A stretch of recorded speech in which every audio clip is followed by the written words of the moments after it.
What's going on, YouTube? We're gonna get low today. So I got all the parts I need to lower the truck, and we'll go over here because the shade's over here. Give me a second, I'll show you what we're working with today.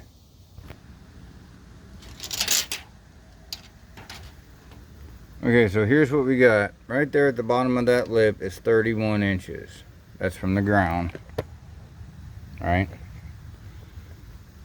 And it's looking at 31 inches. Now this kit, this flip kit, says it's supposed to drop it 6 inches. So if we go 6 inches from 31, that's going to be 1, 2, 3, 4, 5, 6. So we're going to be at 25 inches. Which the tire should tuck right up underneath it.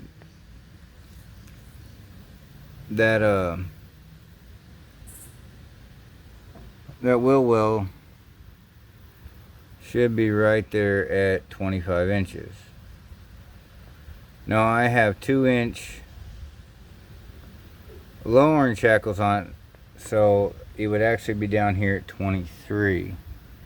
But I'm gonna put the stock shackles back on it, so it should be at 25 inches right here.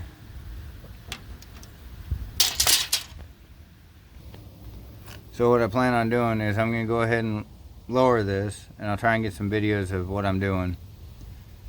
But I'm gonna go ahead and drop it with the longer shackles because I still have to find my stock shackles. But I'm gonna go ahead and drop it, do the flip kit on it. Excuse me.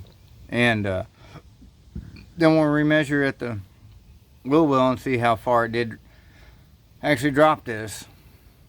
This is the Holley kit, or I think it's REKUDO, or I'm not sure how you say it, but they sell the flip kit and then the lower control arms for the front.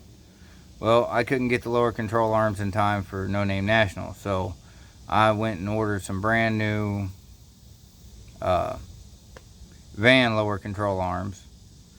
So that'll probably be in the next video. We'll do the back on this video, and then we'll do the front on another video. Alright guys, so stay tuned and I'll be back. Okay YouTube, we're back, and we got the truck jacked up and supported on good jack stands, and I'll show you what comes in this kit. Okay, you get new shock plates for the bottom.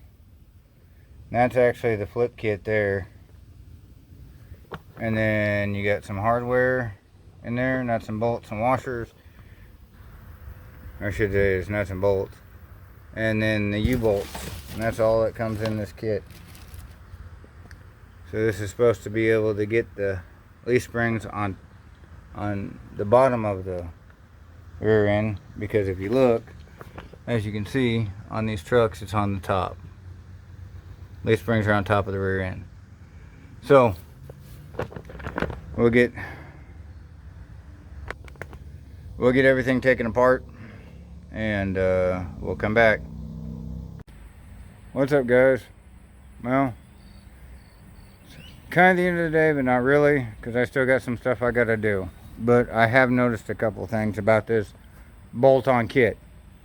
This is not a bolt-on kit. Let me show you something. In the instructions, the first thing it says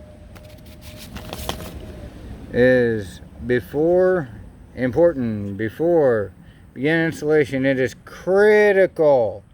Let's look at that word, critical, to re-weld the factory leaf spring purchase.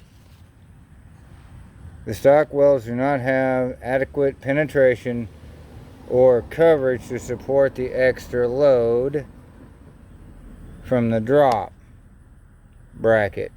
Below is damage that can occur without reinforcing the weld. Yeah. So much for a bolt-on kit.